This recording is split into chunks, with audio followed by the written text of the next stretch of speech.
In a suburb that tried too hard to look harmless, maple trees trimmed into compliance, porches painted the color of well-behaved smiles, there stood a house that swallowed daylight.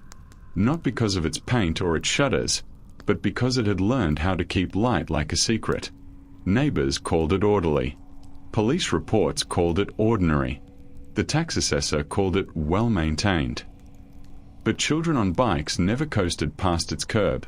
Their feet found the brakes the way a body finds breath when the water gets cold. For 11 years, that house held a story that official paperwork never managed to write down correctly. The father, we'll call him Harrow, because that's what he did to the people who love him, was the kind of man small towns invent awards for. He coached things. He chaired things. He stacked his compliments neatly like canned goods on a basement shelf, and people trusted him because he seemed to have more shelves than most. His daughter, let her be Lena here, so the dark doesn't get her name again, disappeared in plain sight the way girls do when rules become architecture. She was always studying elsewhere, feeling unwell, helping a relative, focusing on private coursework. She mailed birthday cards on time. She was not much of a phone person. Her handwriting stayed small, neat, apologetic. Every excuse was a thread. Woven together, they made a curtain you could almost admire until you realized it was hung over a door that locked from the outside. Harrow's house had a symmetry that made people feel safe. 3 upstairs windows like solemn eyes, a centered door, 2 gables like folded hands. The foundation was poured deeper than the code required. The contractor remembered. Dry, proud, a little too proud. He joked at the time, you could let a flood look at this and not blink. He didn't know there are other kinds of water. The key, there was only one, hung on a nail behind the oil furnace in the room no guest ever toured. He wore it on a chain when he couldn't bear to trust wood and metal to behave. He taught the house to respond to it. He taught the house that people with keys are allowed to ask questions, and people without keys are allowed to be quiet.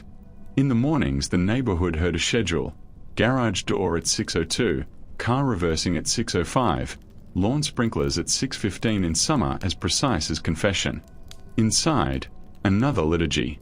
Footsteps that paused on the 3rd stair because the 3rd stair creaked. A bolt sliding home with the softened authority of practice. A switch flipping on a light that only lit what it was told to. A bell, no brass, not the church kind. Just a little battery timer Harrow claimed was for work breaks. It chimed at the 1/4 hour. It also chimed at 13 past, which isn't a time at all, unless you're keeping time for someone else. Here's a thing people forget about cages. You don't need bars if you have chores. Lena's days were petitioned with the care he gave his hedge. Tidy, unforgiving. Write these pages. Fold these clothes. Copy these lines. Eat when the light says eat. Sleep when the ceiling says sleep. The basement air tasted like a coin held too long in a palm, like something other people had already decided. He called it education. He called it protection. He called it love when he wanted tears to sound polite. He was not a monster in the way tabloids like their monsters. No wild hair, no gravel voice. He was the kind of man you'd lend a ladder to and get it back cleaner. He never raised his voice because the house did it for him. Doors speak a stern dialect when they choose. He learned to step over squeaks. He learned exactly how long the bulb over the utility sink took to warm. He learned the distance from a lie to a smile and walked it daily like a dog. Lena learned other measurements. The number of breaths between the timer and the lock. The distance her voice could travel before it gave up and lived on the wall. The angle of the one vent that offered a rumor of weather. She learned silence the way some people learn piano, hours and hours, until the body does not remember not doing it. Do not ask yet about the worst of it. This is not that kind of story. We will not carve scars into words for anyone's entertainment. What happened in that house was control, the kind that tightens gradually, the kind that teaches a girl to say please to things that should never be asked of her. If you need a word for it, it exists, and the law owns it. We will let the law keep it. Here, we are going to talk about locks and keys, and the day a house forgot who it worked for. Every monster has a scene. Harrow's was his hunger for rituals nobody got to question. Thursday nights, basement inventory. He would count what did not need counting: jars, towels, pencils sharpened to the same obedient point, because counting is a way to take oxygen back from a room. On Thursdays, Lena learned to be so still the timer forgot to notice. She learned what a hinge sounds like before it's certain of itself. She learned that the furnace fan masked the whisper of paper. Paper. That was the first disobedience to survive. Not the first attempt. Those were eaten by the drain, by the little rust-brown hole that promised to be both witness and grave. But the first to live.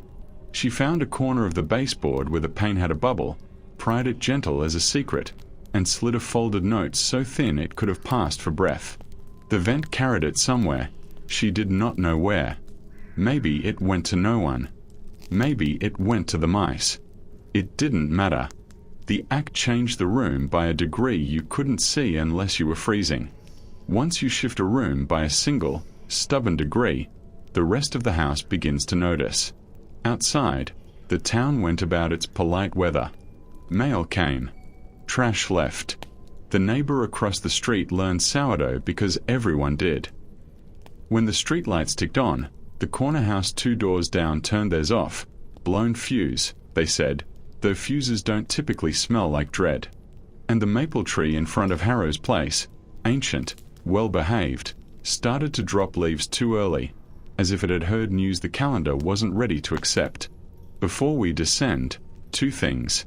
First, this story is told for the ones who never got to pick their door, and for the ones who did and were punished for it. We are not here to gawk. We are here to witness and to name the ways a person can steal a sky and how, sometimes, the sky learns to steal itself back. Second, if you're new here, tell us where you're watching from, and if it's your first time wandering into the dark with us, hit subscribe. We tell the story's official history prefers to fold into its neatest drawers. Like this one. Because in the 11th year, a noise came from the basement wall that did not belong to the house. Not pipe, not fan, not the small animal that knows its place. It was a tiny sound like paper unlearning obedience. It was followed by another, a distant reply, the sort of reply walls make when someone on the other side says, "I see you," and means it. The reply came again the next night. 3 soft taps, a pause, 2 taps, another pause, 3. Not pipe, not settling wood. A pattern. Lena sat very still in the geometry of her little room, breath counting itself as if afraid to be noticed. She pressed her palm to the cinder block and felt a tickle through the mortar, a hum that rode the skin's smallest hairs. The basement had always had a body. Tonight it had a pulse. She found the place where the wall sounded thin and pressed her ear there until the cold sank into the cartilage. The rhythm repeated, tentative, like someone knocking on their own courage. She whispered the only word she ever let the room borrow from her mouth when it wasn't being asked for: hello. The house seemed to hold its breath. Then, drag, rasp, a delicate scrape. A sliver of air kissed her cheek, carrying the foul metal smell of an old duct. The return vent, she realized suddenly, the large square opening near the ceiling where the louvers had been screwed shut to keep dust out. She had always believed the screws were for dust. Now she knew what screws are always for. Harrow had made the house into a map of his preferences. He'd rerouted the original ductwork years ago during a winterization, telling neighbors he was saving a bundle on heating. He sealed the basement return and installed a new inline filter, tucked and neat like a lie in Sunday clothes. But the old line remained, a dead vein running behind Lena's wall, still connected somewhere to the house that had been here before his rules. It hadn't carried air in years. It carried sound just fine. Lena climbed onto the narrow shelf that pretended to be a desk and reached for the vent's lower corner, where paint had swallowed metal and metal had forgiven it. She found the seam with her nail, worried at it, and felt the screw head round off in her grip. She whispered to the screw like it was a shy animal. "Please," she said, and in the new grammar of the room, please meant, "There's a world if we are quiet." She didn't have tools. She had a plastic fork saved from a day when he'd wanted to feel generous. She had a paperclip she'd memorized the shape of so often she could trace it with her eyes closed. She had a small wedge of soap. She wet the soap with spit and pressed it into the screw head, stuck the paperclip into the softened channel, and turned slowly as the timer upstairs chimed the quarter hour, then 13 past. The screw complained the way something complains when it knows you're right. On the third chime of not a time, it yielded. The louver sagged. Cold rust breath spilled into the room. With it, a sound as impossible as rain in the basement, a whisper that wasn't hers. Not words at first. The abrasion of throat against fear. Then, if you can hear me, do it twice. Lena tapped twice on the cinder block with the heel of the paperclip and closed her eyes until the dark gathered enough to feel like an ally. There was a pause, and in that pause she heard another room, the other side of the wall, breathing. A mouse. A furnace room? The crawl space? She couldn't place it. Then the whisper returned, shaped now. I'm next door. Crawl space. Don't be scared. She wanted to laugh at the advice, the absurdity of don't be scared in a place that had taught her bone by bone what scared meant. But the voice was new, and new was bigger than sarcasm. It belonged to someone she placed roughly by the quality of vowels, older than her, younger than Harrow, the kind of voice that has learned to speak softly because no one hears soft unless they want to. My name is June, it said, as if the room might like a season. I'm checking the brick. My uncle's a mason. Your vent. It comes out here. Who are you? Names are dangerous in rooms like Lena's. They are currency and curse and covenant. She swallowed the one the house had used to file her under and chose the one Mama had once whispered to her cheek on a summer night before the house learned to keep everything. Lena, she said, and it came back to her ears like a bell rung far away. She hadn't heard it out loud in years. It fit. June's whisper caught. I thought, she began, and stopped, because finishing the sentence would require admitting what she thought, that the rumor about Harrow's house had grown legs, and those legs were small and bruised. Okay, June said, and those two syllables sounded like a decision. Okay. We are going to make this wall forget it's a wall. They made a schedule because that was the only way to survive in a house that measured its comfort in schedules. 13 past every hour, a double tap if safe, a single if the room had teeth. June brought eventually a driver bit taped to a paint stirrer, slid under the louver through the gap. Lena learned the language of screws and the patience of metal. The second screw took 2 days and cost her a fingertip of skin. She hid the blood with soap and the smell with toothpaste because the house reported anything unfamiliar. The third screw pledged to Narcissus and refused to look at anything but itself. It rounded and rounded until it was smooth as a coin that had passed too many hands. June whispered, I have a trick, and the next day she slid through the gap a small elastic dipped in black grit, sandpaper in a circle. It bit the screw like a dog that remembered hunger and the head turned. For louvers came free.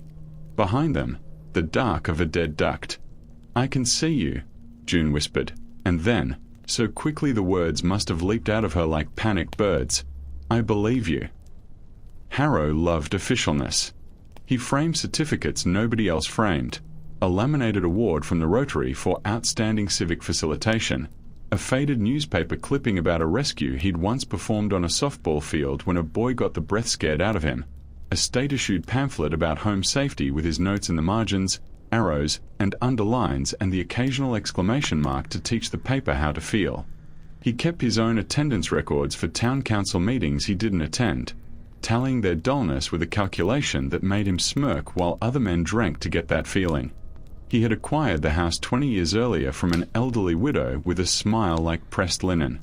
She told him it had a good heart and bad knees. He told her he loved a project. What he loved was the basement. He praised its dryness like a bishop praises a cathedral's echo. He said about improving it the way some men said about improving their wives, subtly at first, then with a zeal that made concern sound like ingratitude. He installed a sub-panel for redundancy. He relocated returns and sealed unnecessary penetrations. He added a second door between the main staircase and the utility room. Firebreak. He explained to the inspector he'd invited over for coffee like a neighbor. The inspector noted it on his pad and couldn't quite explain the itch between his shoulder blades. Harrow directed that man's itch to his coffee and said all the right words.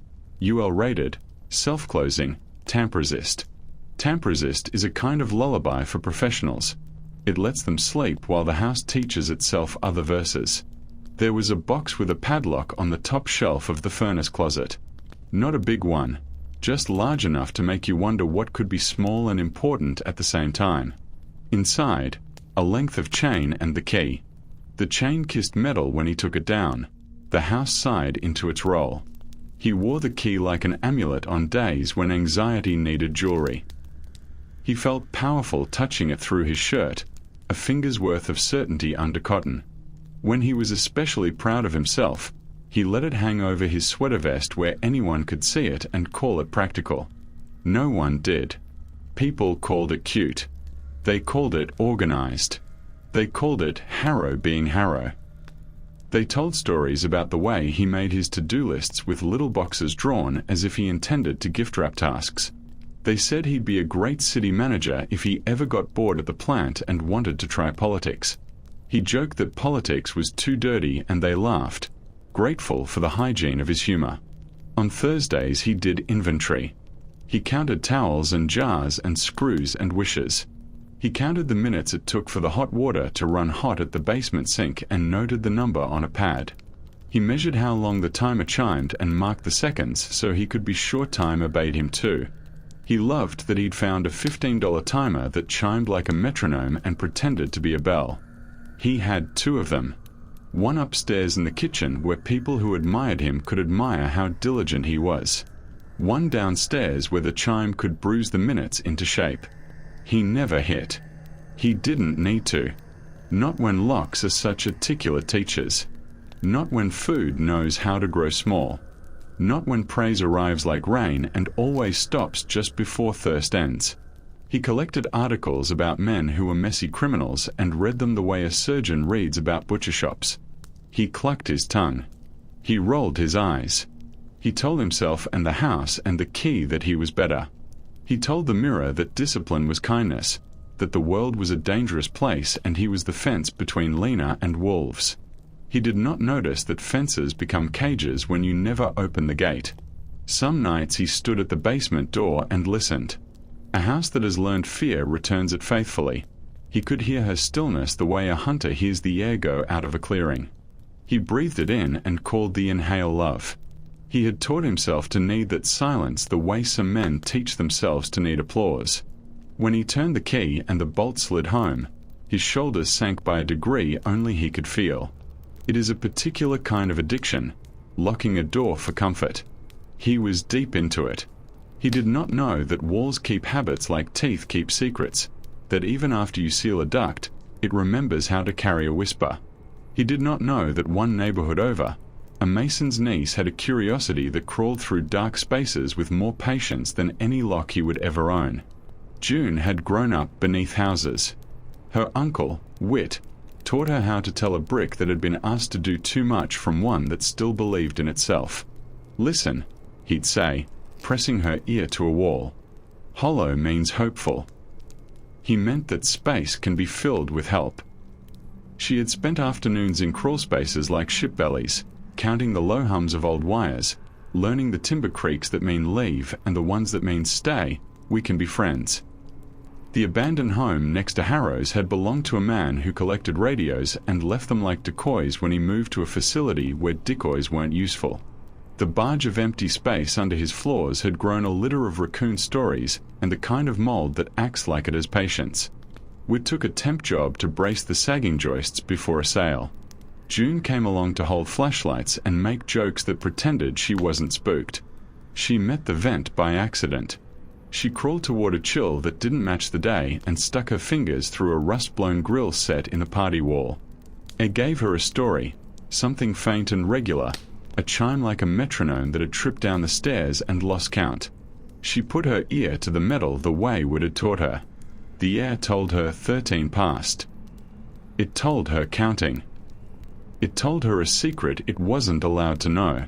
When Lena said her name, June put a hand to her mouth to keep the building from owning the sound of her surprise. She resisted the urge to say I knew it. Knowing is the kind of vanity crawlspaces don't tolerate. I'm here, she said instead. I'm here when I can be. I can't be here always. But I'll come at 13. Tap if safe. Lena practiced telling the truth to a stranger. It felt dangerous and right, like standing barefoot in a creek that moves faster than it looks.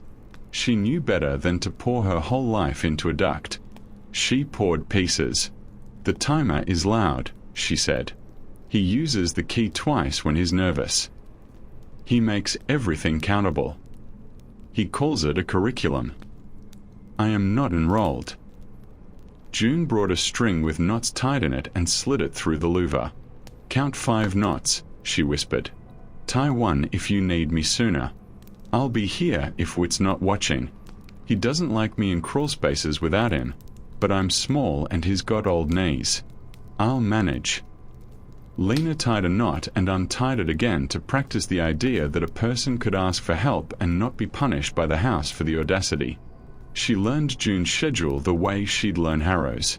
She learned the silence of noon when workers break for sandwiches, the lull after 2 when men lie to themselves about getting back to it, the closing up noises at 4 when tools sing of trucks. June brought information like water. The old vent line goes to the side yard, she whispered. There's a grill 6 inches from the foundation, half buried under hostas. He's painted it 3 times. Paint is just pretending. The screws are bad. I can get 2 out from this side. I'll need a distraction to get the others from your side. Lena swallowed the map. Hostas. 6 inches. Paint pretending. She closed her eyes and saw the tiny place where the house let air talk to dirt.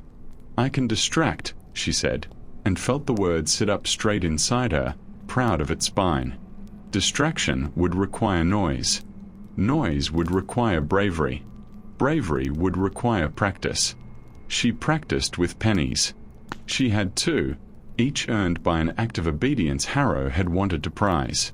She dropped one from the desk at 13 past and caught it before it struck concrete. The soft clap of her palm on copper taught the room a new sound.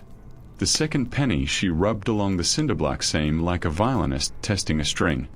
The scrape made a small, bright scream. She prepared to feed the house that scream and bury it with a louder one, the washing machine. The machine was old enough to remember when knobs had authority. It lurched and hopped when loaded wrong, and Harrow had scolded it into better conduct by cerebrating out the bug. Lena loaded it wrong on purpose, towels on one side, nothing on the other, a single shoe to perform outrage. When it began its spin, it tried to leave. She let it go as far as its hoses dared and then pushed it back, again and again, letting it thump hard enough to wake the bolts in the walls. The house shouted appliance. In the chorus, June took the last 2 screws. When the louvers finally swung like a jaw unhinging, Lena saw a dark tube big enough for a narrow arm and a folded note. June had slid a pencil through with the paper, because the world doesn't give you many chances to write the first thing you mean. Lena wrote, "He counts everything. He can't count me if I'm not here." June wrote back, "Then we won't be here when he counts." The first chance arrived disguised as weather. The ice storm came with the purposeful grace of a quiet catastrophe. No roaring wind, no electrical tantrums, just a persistent, glassy patience. Tree limbs bent like questions. Wires tightened like nerves. The town made its jokes about skating to the mailbox until the first siren told them that glass has edges. Harrow prided himself on readiness. He had a kit for everything. Flashlight where the batteries never died, water bottles lined up like soldiers, a crank radio he wound as if it were a prayer. He moved through the house like a tour guide in a museum of his own cleverness. If more people were prepared, he said to no one in particular, the world would run. He wore the key under his sweater like a promise he'd already kept. When the power hiccuped and went down, His whole body exhaled in satisfaction. Time to prove he was right. He lit candles in safe holders, he said aloud. He opened the gas stove and boasted that open flame shouldn't be feared if you respect it. He checked the basement and returned twice, because competence loves an audience. On his third trip up, his foot slipped on the second stair, the one he trusted, not the third, the one he knew not to trust. He caught himself, but his knee complained. He cursed decorously and hated the stair for making him feel mortal. Downstairs, Lena watched the ceiling flicker into shadow and calculated the way silence changes shape without electricity. The timer in her room flickered, lost its place, and went dumb. The chime she feared more than morning had nothing to say. The house developed a new noise. No fan hum, no refrigerator ache, just the slow complaint of branches against siding. She pressed her ear to the vent and heard June's breath. "I'm here," June whispered. Whit went home to salt his steps. "It's just me and a bad flashlight. If you're ever going to try when the world is busy with ice." Try. The word cracked something careful. It had lived in Lena's chest for years with its shoes on, ready to run and unable to. Now it stood. "If I get the chain," she whispered, and could not make herself say the rest. The chain. The key. The padlock. The way Harrow's hand moved when he wore authority like jewelry. June's laugh was a tiny warm thing in the duct. "Then we'll have the world," she said, not unkindly. "Where is it?" "Furnace closet. Top shelf," Lena said. "He thinks the height makes it obedient." June rolled onto her back in the crawlspace and stared up into cobwebbed beams the way a person stares up at a night sky they have decided not to be afraid of. "Okay," she said. "What can you stand on?" "Desk," Lena said. "And the lie that I'm not scared." They synchronized their breathing the way free divers do. June whispered a slow count. On the third number, Lena slid the furnace closet door on its rails millimeter by millimeter until the felt pad Harrow had added agreed that nothing rude was happening. The closet had that smell basements keep for themselves, dust married to old heat, a chemical tang of something that once insisted it was safe. She climbed the shelf and felt the particle board think uncharitable thoughts about physics. She reached. The chain kissed her knuckles like a snake that had forgotten venom. She curled a finger and drew it to her. The key was heavier than she remembered it being when he dangled it in front of her once to teach a lesson about responsibility. It swung and clicked against the shelf, and the click was so loud she thought the house would be blinded by it. Upstairs, a branch gave up its fight and slid along the roof with the shudder of a zipper that means this isn't a jacket anymore, it's weather. Harrow limped to the front window to bless his maple tree with a look of disapproval. He told the tree to hold itself together. He believed trees obey men if they want to be thought of as good trees. He did not hear the quietest theft of his life. Lena slid down with the key hot in her palm and a smile on her face that looked like the kind of sunrise people mistake for weather. June whispered, "Now," and Lena whispered back, "Wait." The door had two locks, the bolt that claimed to be about fire and safety, and the padlock with the bar that slid through a hasp Harrow had installed because insurance companies like you to be serious. The key answered the padlock with a shiver. Metal remembers caresses. The shackle sprang. She could have left then. She didn't. Something in her refused to go through a door as if it had been hers all along. She had spent 11 years learning obedience. She wanted the house to learn something too. She pressed the padlock back, closed, without the shackle inside, so it would look true at a glance and be useless when called upon to perform. She put the key on a string and looped it over the oldest joist in the ceiling, where the house kept its oldest whispers. She tied it twice, once for the life she'd had, once for the one she wanted.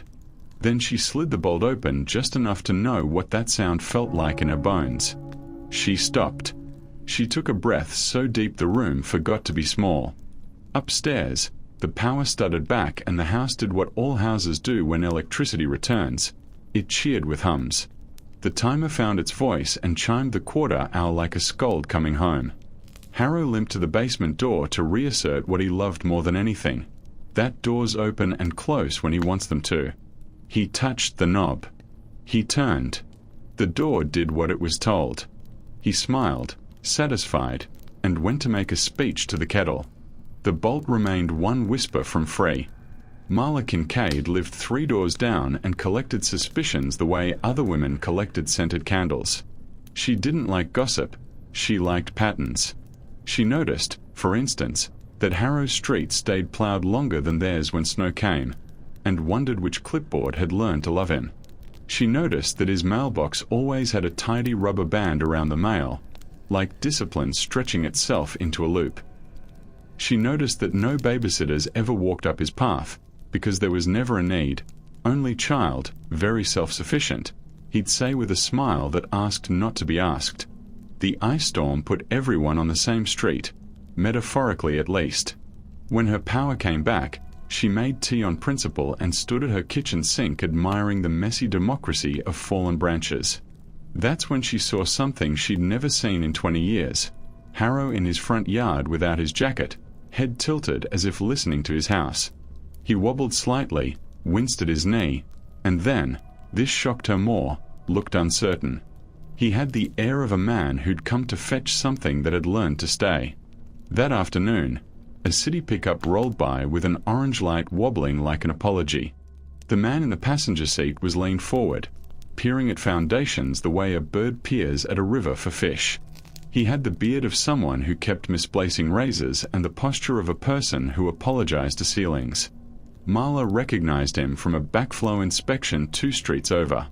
He'd introduced himself as Bellamy and had complimented her cat for supervising his work. The truck slowed in front of Harrow's, idled, and then, with the subtle choreography of official errands done unofficially, rolled on. 20 minutes later, Bellamy walked back, alone, a clipboard in his hand like a hall pass. He bent at the side yard, knee in the hostas, and pretended to study a meter. Marla watched him put his fingers to the foundation and smile. She didn't know that the smile was the kind a person wears when a plan stops being a plan and starts looking like a door. Bellamy worked for the city in water and sometimes in the thin, tender place where civil code meets human mess. He'd seen things, people living in rooms no dignity should have to fit inside, people making do with less safety than a doghouse. He'd learned to notice the hum behind hums. The week prior, he'd found a slip of paper in a storm catch near Harrow's curb, a note so thin and carefully folded that he almost mistook it for a leaf explaining itself. "If you are real, do something at 13 past," it said. He looked up at the house with the disciplined maple and the ordinary shutters and wondered if he was allowed to believe in ductwork. He did something at 13 past. He tapped on the foundation with the handle of his screwdriver twice, waited, and tapped twice more.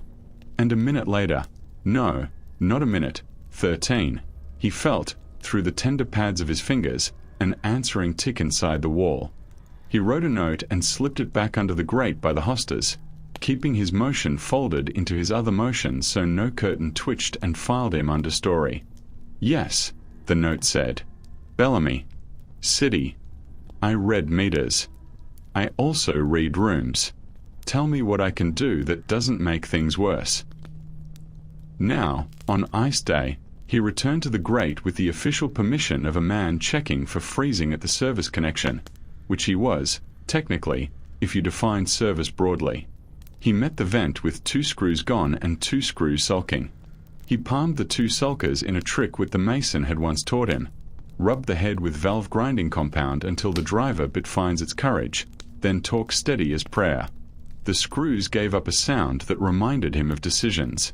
He slid his own pencil through and felt it go tight against a hand he did not know but felt immediate loyalty toward. The pencil came back with a message in tiny, exact print. He thinks the house is a fence. It's a cage. The key is above me. If anyone comes with a badge, he'll talk them into a circle. He's very good at circles. Bellamy wrote back, "I'm better at lines. Lines go through circles. Do you know a time when he's always not home?" 13 past. 2 taps. Then, Thursday. Inventory. Down here. All the other days, He leaves for the plant at 6:05.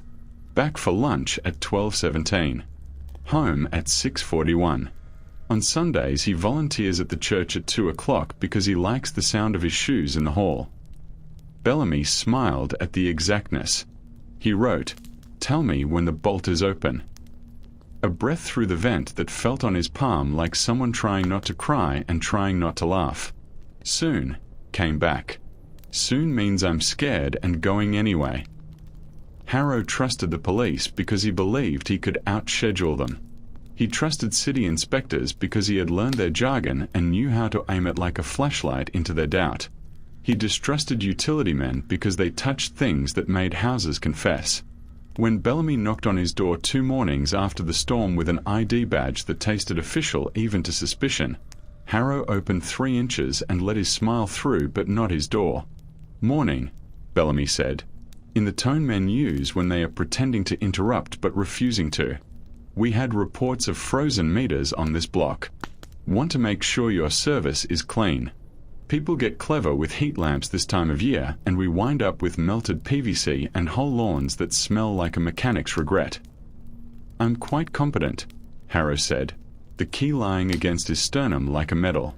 "I don't need help." "That's my favorite thing to hear," Bellamy said warmly. "Competent people make my life easy. We do have to physically inspect the meter though. City code. Boring. You'd hate it. Takes 3 minutes if nothing's wrong, 5 if your previous owner was imaginative."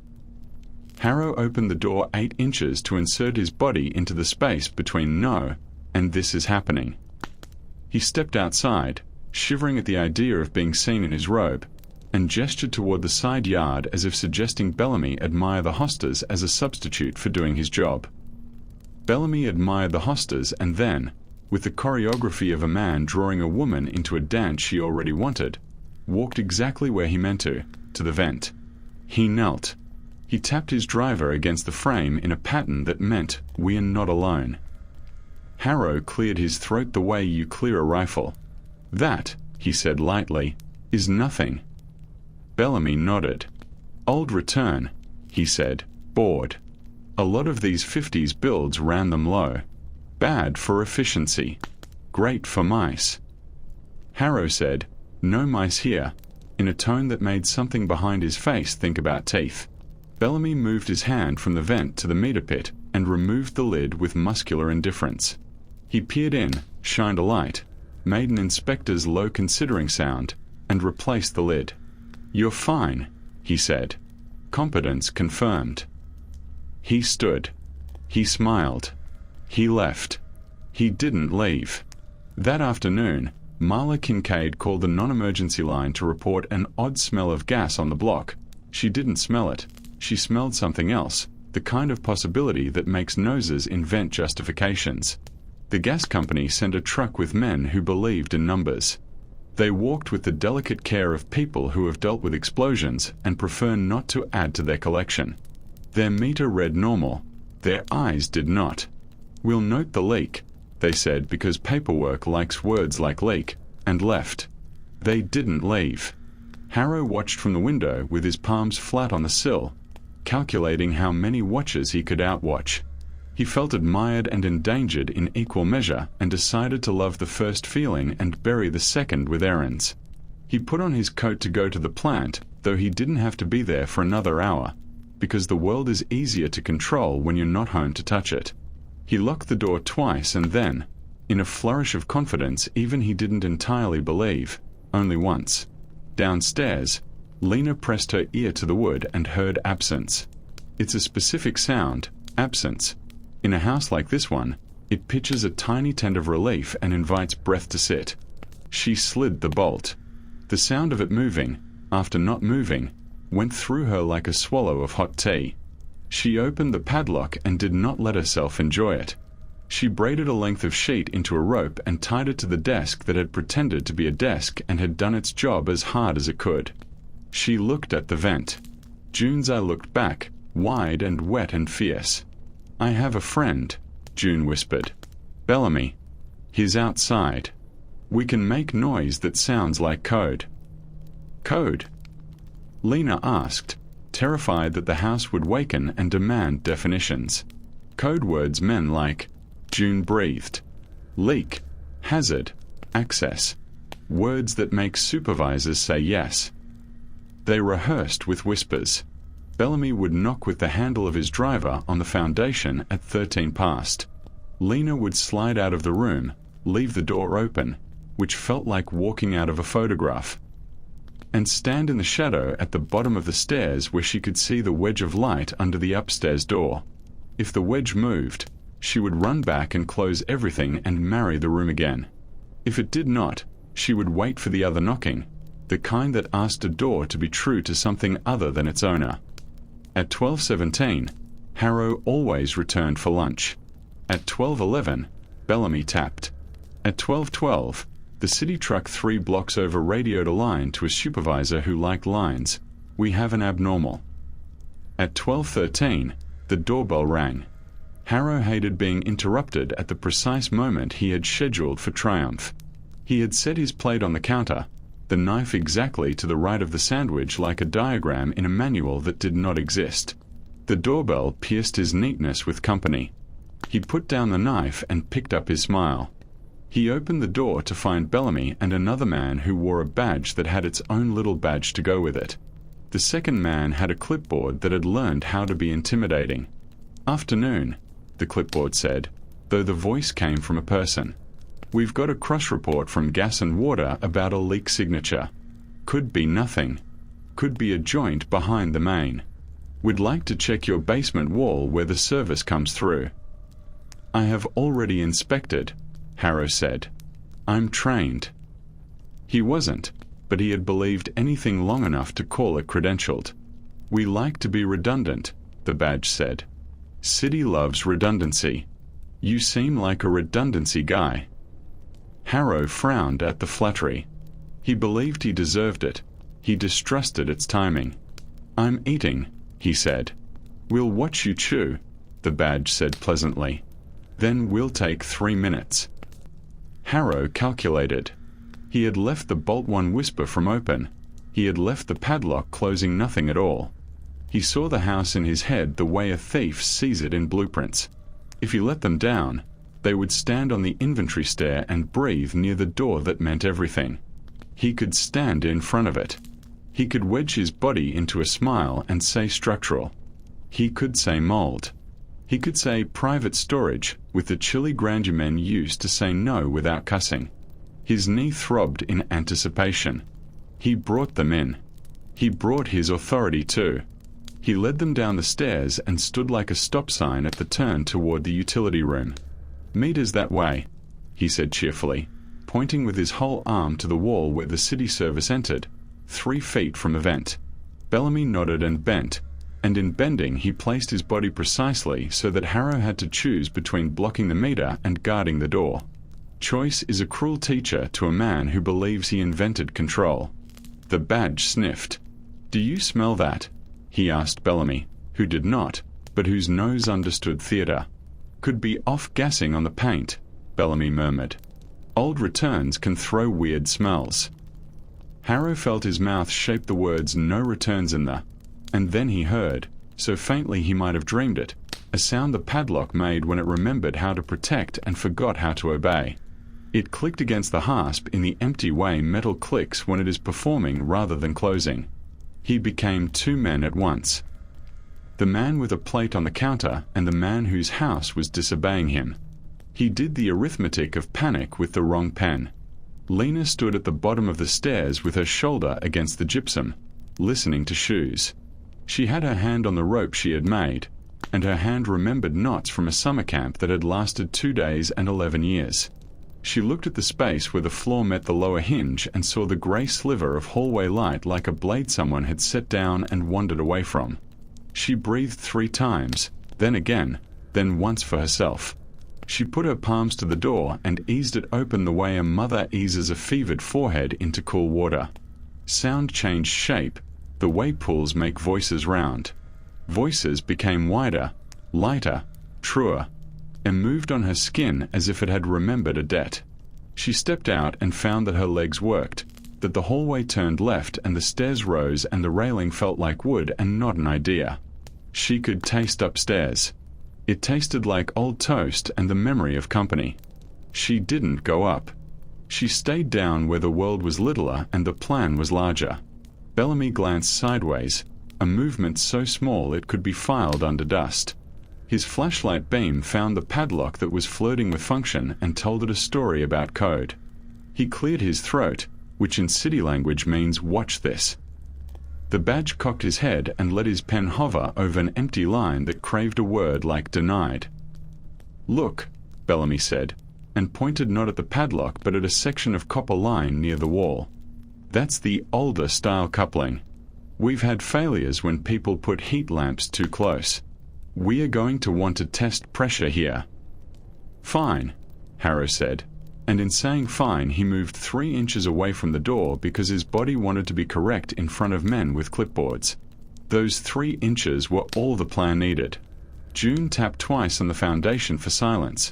Marla Kincaid, in her kitchen, whispered "go, go, go," to no one and to everyone. Bellamy looked up as if noticing something new behind Harrow's head and said the most dangerous word in an official mouth. "Ha!" He raised his eyebrows at the padlock the way a man raises his eyebrows at a misfiled permit, not like a rescuer noticing a cage. "That's a funny installation," he mused to the badge. "We've got to make sure it swings free. Code doesn't love impediments to egress." Egress is a word that pays mortgages. It loves forms. It seduces courts. It terrifies men like Harrow because it arrives disguised as concern for the state and then insists on caring for humans, too. "We don't need to," Harrow began, and the badge wrote the letter E on his clipboard in a way that announced an alphabet. Harrow moved, hating the choreography, hating that the house had dancers now.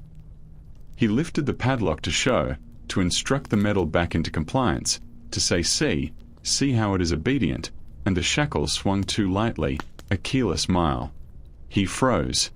"Open it," the badge said pleasantly, like a waiter asking if he could refill a teacup you were pretending not to be done with. Harrow considered calling for a warrant. He considered saying private. He considered stepping aside and burning the house down with a look. He considered all of it, and in their shadow, a small real thing happened. He saw, at the bottom of the door, the faintest shadow that was not wood. He saw toes. Bare. White as paper. He put his hand on the knob and felt it warm, which is a thing knobs do when hands that are alive touch them from the other side. He felt the world he had scheduled begin to unschedule itself. He made a decision. He smiled. "Of course," he said, and opened the door. There are moments when light feels rude. The first bite of daylight after 11 years is like teeth, bright, earnest, clumsy. It goes where it is not invited and then apologizes by being beautiful. The door swung and the hallway made a sound, a small gasp, as if the house itself hadn't been told this would happen. Lena stepped back, because the first instinct you have in a room that has taught you to hide is to hide better. Then she stepped forward, because the second instinct, if it survives, is to live. Harrow kept his smile on his face as a kind of bandage. "Sweetheart," he said, and the word was an instrument he played well, a violin someone else had paid for. "We have company," he murmured, because embarrassment can sometimes make an audience leave faster than anger. "Please return to your studies." Bellamy's heart did a thing he told it not to do. It punched at his ribs with the toddler fury of justice waking up from a nap. He kept his face arranged like a man considering a pipe. The badge did not. The badge let his clipboard drop to his side like a shield and stepped to the threshold. "Miss," he said, and the miss was born in an academy, a formal address that meant you get to be a person now in my report. "Do you want us here?" It is an unfair question. No one should have to try to want in a room like this. Lena made a sound that was not yes and not no but did not rhyme with either. Her mouth forgot its grammar and invented one. "Please," she said, and the please was the most honest thing the house had ever heard. The badge nodded once, the tiniest bow the law knows how to make, and turned to Harrow. "Sir, "We are going to need to take a look at the space," he said, and it was not a request because the word egress was still binge-watching him. Harrow lifted his hands, laughed the lightest little laugh a man ever made when someone opened his favorite drawer, and said, "Of course, officer. You see we have a homeschool situation. You know how the world is. Keeps girls safe. Keeps them focused." He said keeps them, and the house flinched. Bellamy took one step inside and saw the curriculum. He catalogued in a heartbeat the small neat pile of notebooks stacked like bricks, the bed tucked into a corner with the corners tucked into the lie, the desk that was a shelf pretending a desk, the timer mounted eye level like a chapel lamp. He did not look long at the details that would become exhibits because he had come to hand a person a door, not to collect evidence of how the door had been sold. "We are going to step upstairs," the badge said, smooth as butter on hot law. "We are going to talk in the kitchen. Miss, if you want to come with us, you can come with us. If you want to stay here, we'll stay with you. If you want something else, you can have that too." Harrow's smile grew another tooth. "Don't dramatize," he said in his best neighbor voice. "This is extraordinarily unprofessional. My daughter is sensitive. She doesn't do well with," and here he waved his hand at the word he could not quite pronounce, "this." "Awful," Bellamy said softly, his eyes on the vent in the wall. "That must be hard for her. Lucky she has a father who loves rules." Something in Harrow's jaw made a decision and the smile broke. "I will be contacting my attorney," he said, which is a way of saying I grew up believing rules were mine. He turned to Lena, and for the smallest moment, smaller than a breath, smaller than a blink, the mask slipped. She saw, in that sliver, the thing he had wanted all these years. Not safety, not education, not love. He had wanted to be the landscape.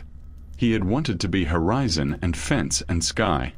She saw it, and she wanted to live so bad she could taste what the word tasted like to other people. "I want to leave," she said, and surprised herself by how ordinary her voice sounded. "I would like to leave this room now. Please."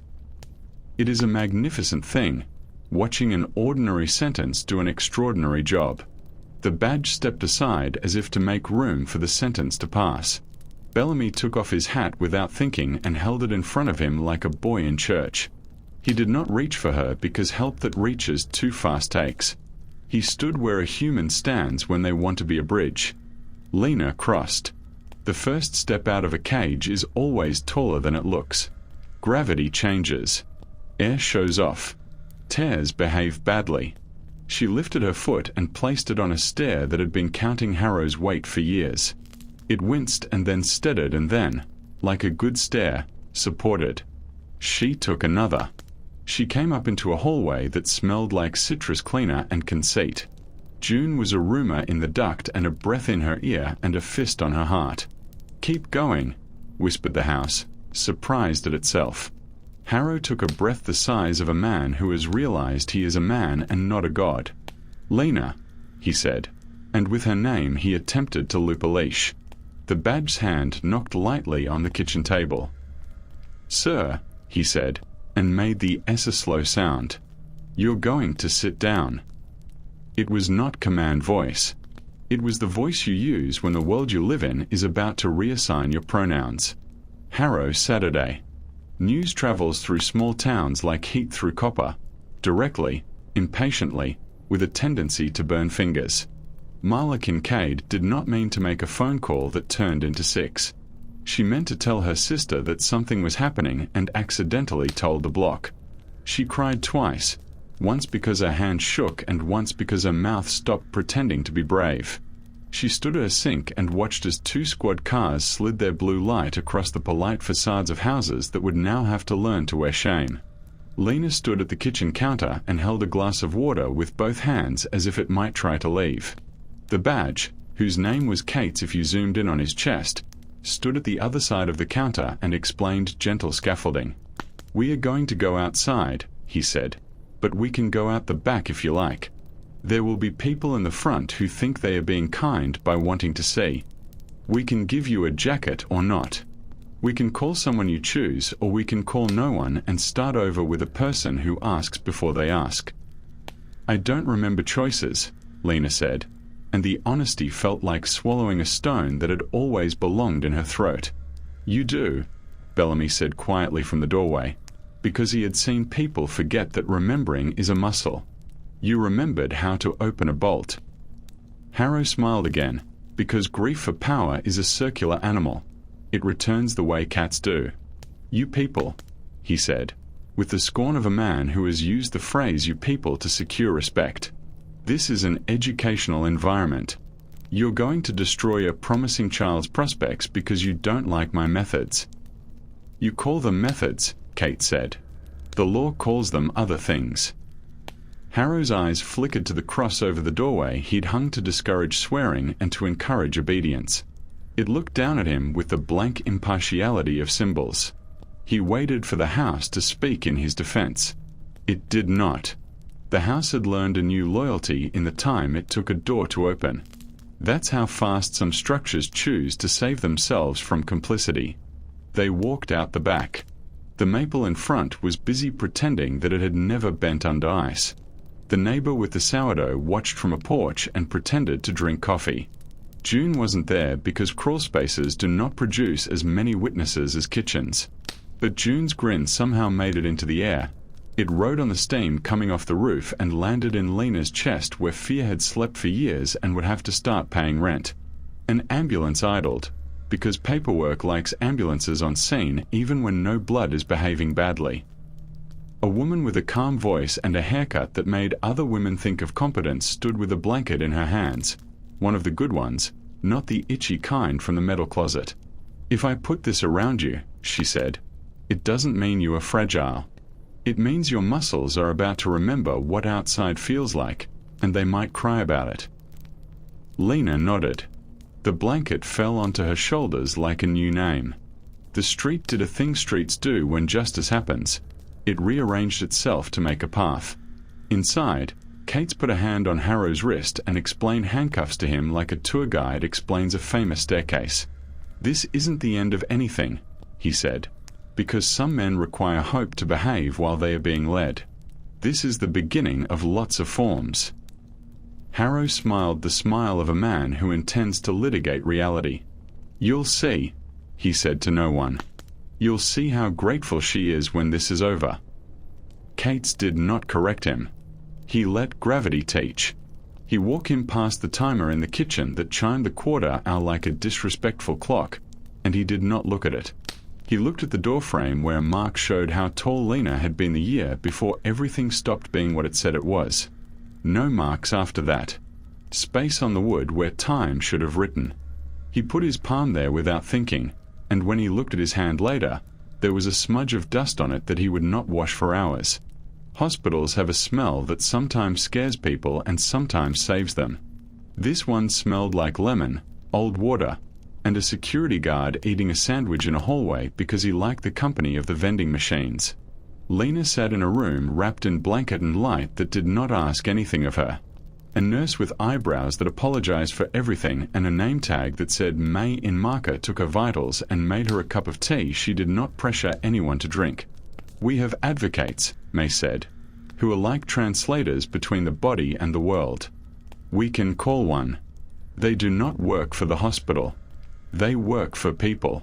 That would be you. Lena nodded and entertained the idea that people could work for her. It felt like treason and gravity at once. The advocate arrived with soft shoes and a practice quiet. She asked Lena if she wanted to sit in a different chair, and when Lena said she didn't care, the advocate said, "Let me give you caring back a little at a time. Does the chair you're in hurt your back?" Lena blinked. "Yes," she said, surprised to hear a yes that was not a key. In another part of the building, Kate's and a prosecutor moved through the first tall grass of cases like this. Warrants, interviews, a careful gathering of words that had to be tied to definitions. They did not say the worst words out loud because this wasn't the moment for the law to enjoy its diction. They took photographs of rooms and of a timer and of event that had changed careers. They wrote down chain above joist and padlock through hasp and bolt partially engaged and each phrase felt like a person looking up. They found the notebooks and did not open them.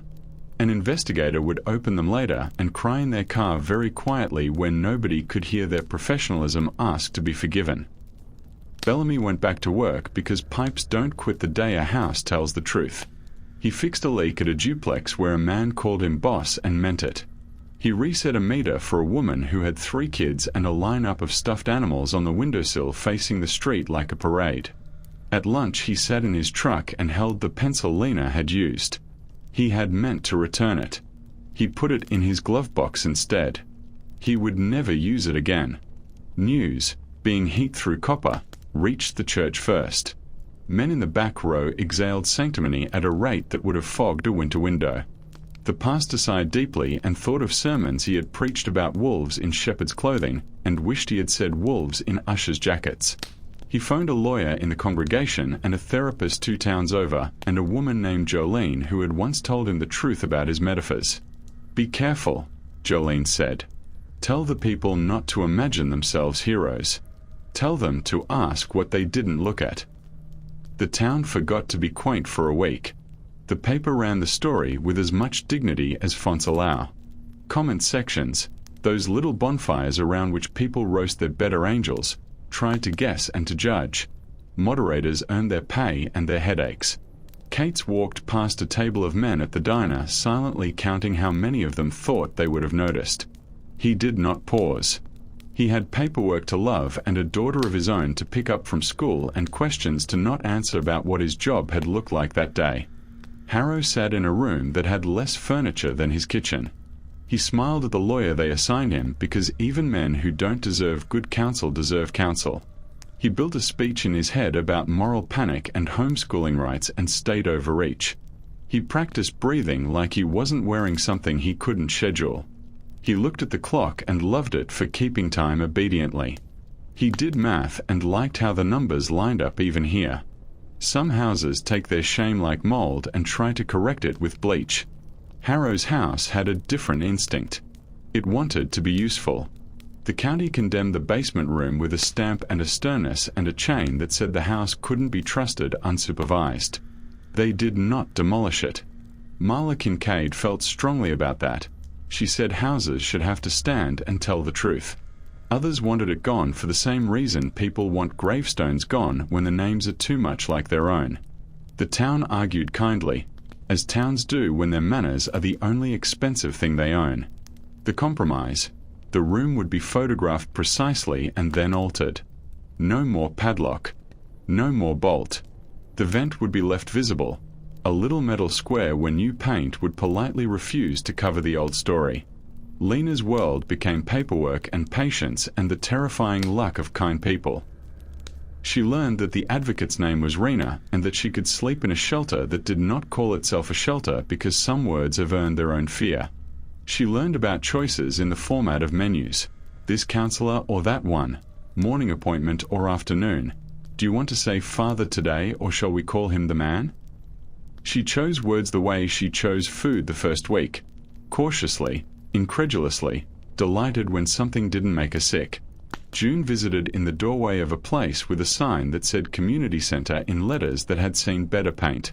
She stuck out her hand like a person who had learned not to assume hugs. Lena shook it. Neither of them said sorry for being necessary to each other.